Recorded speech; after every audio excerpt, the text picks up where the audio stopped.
All right, everybody, it's Anti-War Radio. I'm Scott Horton. Introducing Dr. Gareth Porter. He's an independent historian and journalist, writes regularly for IPS News. You can also find him at the American Prospect, the Huffington Post, and, of course, at antiwar.com/Porter. Welcome back to the show, I should say. Gareth, how are you? Thanks again, Scott. I'm fine. Good to talk to you. And I was explaining to the audience on the show earlier today that if I was Mr. White and you worked for me at the Daily Planet, that basically you're already writing about whatever I would have you write about if I was the boss of you. It's always whatever I'm interested in, you're covering. And the most important stories we both have the same interest, that's all. We seem to weigh these questions pretty much the same way and come up with the same subjects each time, whether it's the propaganda about Iran or what's going on inside Iraq, the relationship, in this case, between the White House and the Pentagon, etc. You're always right on the ball. It's always great to have your insight. And so now let's get to it. 3 articles in a row now on this theme. Which is that General Petraeus and General Oderno have gotten too big for their britches. And although you say Barack Obama really does intend to get American forces out of Iraq in 16 months, they are trying to obstruct that and, in fact, create a narrative that says that anything bad that happens, it'll be his fault, the stab in the back kind of narrative. So I guess basically if you can help flesh that out and take us back to the beginning here, obviously Petraeus is the head of CENTCOM, Oderno, the highest level general in Iraq, and they've got this dispute with the president. What do you really know about it, Gareth? Right. Well, this to recapitulate very briefly the storyline here. You go back to the period of the election campaign when Barack Obama was already talking about the necessity for the United States and his desire for the withdrawal of all U.S. combat forces from Iraq within the first 16 months of his presidency. And the people at U.S.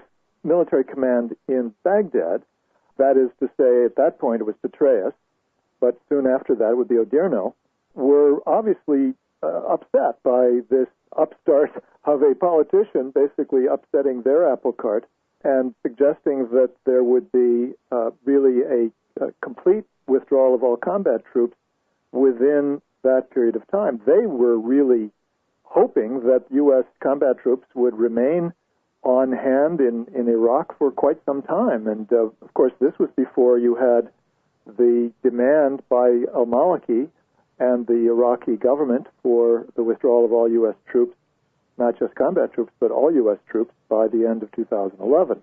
That, of course, put another monkey wrench into the plan that the U.S. military command had there.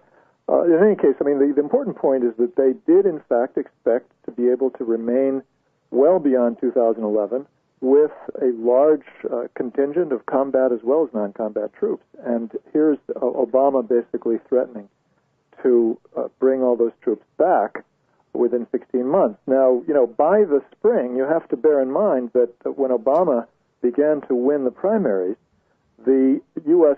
command was beginning to worry about this. And we know that Jack Keane, the sort of eminence grise behind the surge policy of the Bush administration, and basically the person who was responsible for Petraeus becoming the top commander in Iraq in 2007. A retired general, outside the chain of command. He's retired general outside the chain of command, but extremely influential with the White House and particularly with Dick Cheney. He worked through Cheney to get things done and to really to manipulate outside the chain of command the policy of the Bush administration. So what I was going to say is that Jack Keane was particularly concerned about Obama, and we know from Woodward's book that he went to the White House and to Gates in April of 2008 and was saying, we need to take action here to preempt, my word, not his, but basically what he was saying, we have to preempt a Democratic administration here pulling out U.S. troops early in its administration. And so in order to try to avert that, we need to make sure Petraeus stays in the game, that he's not transferred out of the region, and so he was the one who was saying Petraeus should become CENTCOM commander so he could be exercising continued influence on the policy throughout the Middle East, including Iraq. And of course, then he pushed for Odierno to become the replacement for Petraeus as top commander in Iraq. And so you had the team there that was going to be continuing to push hard for a longer U.S. troop commitment in Iraq and in opposition to Obama's position. And that's why I think you have this tension continuing then through the election beyond basically Obama being inaugurated. You have this very interesting meeting then January 21st, the day after. Now, hold on just a moment there. Before we get to his relationship with these same generals who, as you say, decided a year ago that they had to basically trap Obama if he was going to be the winner into going by their policy. Before we get to the particulars of what's been happening since Inauguration Day or since even Election Day, I'm kind of confused. I've been confused about Obama's honesty in saying he wants to get the combat troops out. Right. Because, of course, he doesn't say what a normal person would say, which is get us out of there. Instead, he says combat forces. And, of course, we've read in the paper for going on a year now that combat forces can mean whatever they want. There's still 150-something thousand private contractors, some of them mercenaries, some of them support personnel. And there are tens of thousands of troops there. And I guess it was, I don't know, maybe early last summer, they said, well, combat troops doesn't mean counterterrorism forces, and it doesn't mean the people at the embassy, and it doesn't mean force protection for the counterterrorism forces or the forces at the embassy. And it seemed like even if he's saying he wants out in 16 months, that doesn't even really mean anything. No, I'm glad you pinpointed that issue, that question, because this is obviously something that I was concerned about as well when I read back into the period of the election campaign and saw that statement by Obama. I think you have to understand two things. One, that this statement was made certainly before the pressure from the Iraqi government for a complete withdrawal of U.S. troops. Right. And once that pressure bore fruit in the text of the U.S.-Iraqi withdrawal agreement, as the Iraqis call it, not SOFA, and that was a clear-cut commitment which the United States agreed to and signed in November of 2008, you find that Obama changed his position. I mean, there's no longer any idea that the U.S. is going to have counterterrorism combat troops in Iraq. Obviously, they expect there are going to be counterterror troops in the region, but not in Iraq. And there was a change of wording on the website that reflected that. Well, please forgive me for being so cynical, but I'm looking at a country, ours, which stole another one, basically fair and square, and our government, it seems like the establishment in this country means to keep it, hell or high water. The idea that all the bases are going to be closed down, what about the embassy that they built that's the size of Vatican City? They're really going to leave and let that become the Museum of American Atrocities there? Well, I mean, the Iraqi government is going to demand that they do that. I mean, this is already under something that has been explicitly demanded by the Iraqi government. Are they really in a position to demand that, or is that just posturing to try to shore up, their position, which is essentially collaborators? I've been making the argument for, as you know, for a number of months, that the Iraqi government is in fact far more able to make its own decisions on national security matters and on political matters than the U.S. the U.S. government and the U.S. military have been giving them credit for quite some time. And I think it's beginning to sink in that that's the case. So Gareth, if I had magic powers and I could just somehow take all American forces, contractors, and everybody else out of Iraq and put them all at Fort Hood, Texas, somewhere where they can, sit and train all day, then the national government of Iraq, the Maliki government, the parliamentary structure, and et cetera, that have been set up by the American occupation would remain? It's not going to suddenly collapse, no. It's not going to happen. So, I mean, that if there's ever been an actual turning point in this war, then that really is one, isn't it? Well, I think that's been happening gradually ever since the Shiite government took power in 2005, and then again in 2006, began to consolidate its power. Remember, the real turning point in this war, which we're just now beginning to get an inkling of, and I mentioned it in my story this past week, is what happened in 2006, the real sort of civil war between the Sunnis and Shiites, the Battle of Baghdad. And this was a war that was touched off by the bombing by the Sunnis. Whether it was al-Qaeda or the Sunni insurgents is still not clear. Some people think that it was al-Qaeda, some think it was the Sunni insurgents. But in any case, the Sunnis bombed the Golden Mosque, and this was a signal for the Muqtada al-Sadr's forces, the Jaish al-Mahdi, the Mahdi army, to go to war against the Sunnis in Baghdad. And they mercilessly, they carried out ethnic cleansing, essentially, to push the Sunnis further and further out of Baghdad. And by the end of 2006, there was a very decisive victory that the Shiites had won over the Sunnis in Baghdad. And the Sunnis were so much weakened by that battle, by the loss of their geographical position in Baghdad, and by the loss of their guerrilla forces as well, that they had to make a decision then, because they faced two major enemies, the Americans and the Shiite militias, and for that matter, the Shiite government and its security forces. And they had to make a decision. They couldn't face both of them at the same time, and they made peace with the United States because of that. And that's why then, from that time on, the United States could basically pay off Sunnis to sort of be neighborhood watchmen and basically a Sunni militia in all these neighborhoods. And that's how the Maliki government has been able to consolidate enough power that they really can stand without the United States to back them up anymore, you're saying? I think that's clear. Okay, so now we get to the point in the story where there's a consensus between the al-Maliki government, Barack Obama, and me that American forces ought to get out of there, from my point of view yesterday, but whatever, I'll take 16 months. Right. But so now we come to the point where you're saying Barack Obama honestly intends to get American forces out, not under funny definitions, but really intends to get all the American forces out as per the agreement the George Bush government signed with the al-Maliki government in December.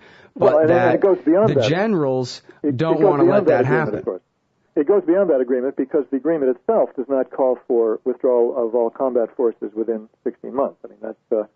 that's right. It calls for, 24 months or something, right? It calls for, 36 months. 36, all combat plus all other troops to be out in 36 months. Right, so it doesn't differentiate. So Obama's, he's splitting it halfway between me and al-Maliki. He wants to get out in 16. I'll take that, right, Gareth Porter. Exactly. Okay, so now we get to the part of the movie where the conflict really begins, and these generals start thinking that they know better than the civilians whose job it is to boss them around. Right, and of course, the first phase of this, if you followed the media in November and December, is that there were a spate of stories essentially saying that, of course, Obama is going to have to adjust his policy to reality, quote unquote, and these were stories. I mean, Petraeus and Odierno basically kept their fingerprints off these stories. Essentially, these were stories that were based on leaks to the Washington Post, New York Times.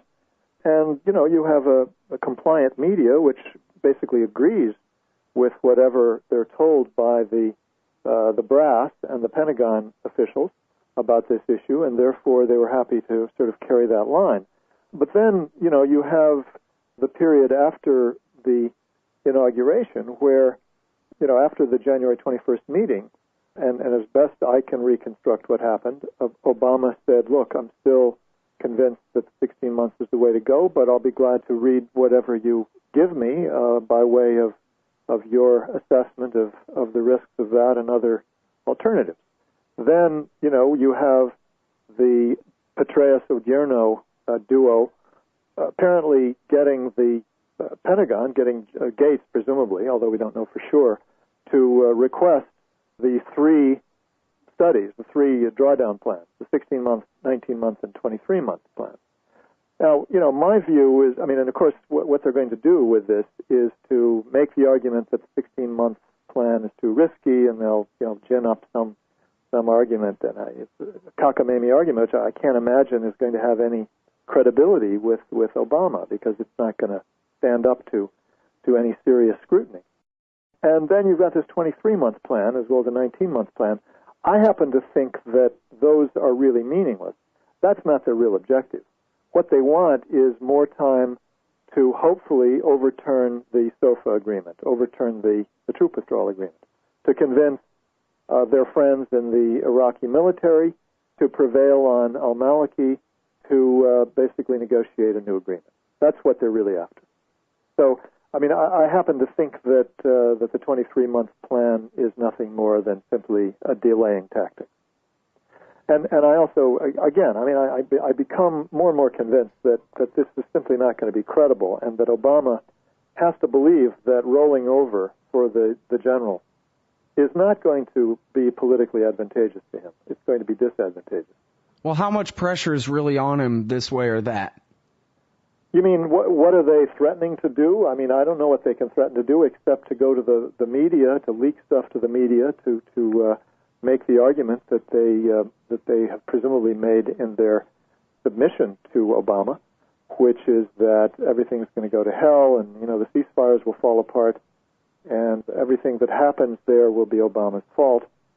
I just don't know how credible that's going to be if Obama chooses to fight over that issue. Not to fight, but to defend his position. Yeah, well, it is going to be tough. I guess I can't say or try to guess how tough, really, but it does seem to be the case that they said the surge is working enough times, and then the surge worked enough times that anything bad that happens from here on out, they'll be able to at least attempt to spin it as saying everything was just fine until you, who opposed the war, did X, Y, or Z. Well, the problem, of course, is comparing a 16-month plan with a 23-month plan or a 19-month plan. I mean, we simply know that nothing is going to change sufficiently between those two periods. Doesn't seem like it. To justify that kind of argument. What they're really saying behind the scenes, of course, is that we have to stay much longer. This is what Odierno told Tom Ricks in his last interview in early November of 2008, just before the election. And Ricks, of course, has not continued to follow this, and his screeds about the United States, necessarily must stay in Iraq for many, many years, is all based on what Odierno told him in that interview, and what other people told Ricks in 2008. He simply hasn't paid any attention to the political reality that's been shifting under his feet in 2008 with the negotiation of the U.S.-Iraq agreement and the Obama administration coming to power. And what Rick said to him is that I want to have and need to have 30,000 or 40,000 troops as of 2014, 2015. In other words, after a second Obama administration. Mm-hmm. Now that's what they really want. And, what that really means is that they're saying we need to stay indefinite. And we have to stay indefinitely because that's the only way we can prevent all these bad things from happening. Well, and listen, as you just said, in explaining how they won a ceasefire from the Sunni insurgency, the Sunni insurgency themselves had to weigh the fact that they were up against two enemies, the Americans and the Shiite militias that the Americans had installed in power. And so right. They weighed it and they cut a ceasefire really with both. It seems like a temporary deal. It very well could be that in the absence of American occupation and financing of the concerned local citizens, as Petraeus likes to call them, that there very well could be another battle for Baghdad, between X and Y time. I think that eventually, whether it's a battle for Baghdad or somewhere else, whether it takes place in Anbar or in the closer into the capital is difficult or impossible to say at this point. But there will be further threats and undoubtedly violence between the Sunnis and Shiites in the future. I mean, you can bet your life on it. Well, and there's really no question, is there, that only the Kurds support the occupation in any kind of majority among their group. Now, beyond that, of course, I mean, the even bigger threat of war is really between the Kurds and the Arabs, both Sunnis and Shiites, in Iraq over the oil resources of the country. I mean, the Kurds are ready to go to war, to go beyond what is the present boundaries of Kurdistan and get control of a fairly large band of territory in which oil resources are located south of Kurdistan. and the al-Maliki government, and indeed the Sunnis, are both dead set against that. So the possibility, the likelihood of a war between the Kurds and the rest of Iraq is very, very high. But this is all going to happen further down the road, and the al-Maliki regime is not going to let Americans sit there and basically fiddle around with Iraqi politics while he is trying to continue to consolidate his power against the Sunnis. And I feel pretty strongly that that's the case, and that's why, I mean, he's not going to agree to a very, very large troop contingent continuing to remain in Iraq. Well, how much do you think of the establishment is behind Barack Obama's position here rather than Petraeus? I mean, excluding the Republican War Party, when you take the so-called realists, the Brent Scowcroft, Zbigniew Brzezinski type foreign policy mavens, did they support Obama's decision to basically face up to the reality that they want us out? We installed the majority. They don't need us. We got to go? I don't know the answer to that. I wish I did. I suspect that they do support Obama on that, although, I don't know for a fact that's the case. I think these people, once they're sort of confronted with somebody who has some conviction, they quickly sort of salute. It's when you show the slightest weakness in the face of sort of the general's insistence that you get the media and sort of the grandees of the Democratic Party and the sort of the old guard national security types continuing to support what Petraeus and Odierno want. Well, after all, it's Obama himself who is the most powerful man in the world and who actually does have the position to call these shots one way or another if he so chooses. That's right, and I think that if he has the consciousness and the self-control and the self-efficiency to stand up to them, so I think he is capable of that, and if he does do that, I think he will win. I think that he will force them to back down, and the whole tone and tenor of the politics of certainly Iraq will suddenly begin to change. All right, everybody, that's Dr. Gareth Porter from IPS News. You can find all he writes at antiwar.com/Porter. Thanks very much for your time today. Glad to be here again. Thanks.